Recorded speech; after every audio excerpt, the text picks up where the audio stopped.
पंचायत समितीच्या निवडणुकीमध्ये वंचित बहुजन आघाडीने अध्यक्षासाठी आणि नगरसेवकांसाठी उमेदवार उभे केलेले आहेत।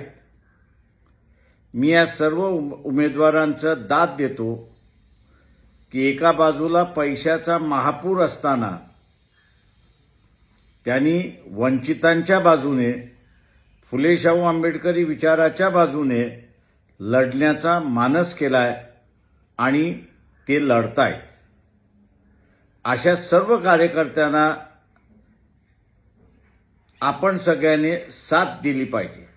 विशेष करून जे वंचित आहेत, जे स्वतःला डॉक्टर बाबासाहेब आंबेडकरांचे असणारे वारस म्हणतात, फुले शाहू आंबेडकरी विचाराचे वारस म्हणतात, या सगळ्यांनी या उमेदवारांना मदत केली पाहिजे। या सर्व उमेदवारांची निशाणी ही गॅस सिलेंडर आहे। मग तो अध्यक्षाला असेल किंवा नगरसेवकाला असेल, तेव्हा गॅस सिलेंडर समोरचं बटन दाबून आपण त्यांना प्रचंड मताने विजयी करा हे आवाहन करत आहे। नमस्कार, जय भीम।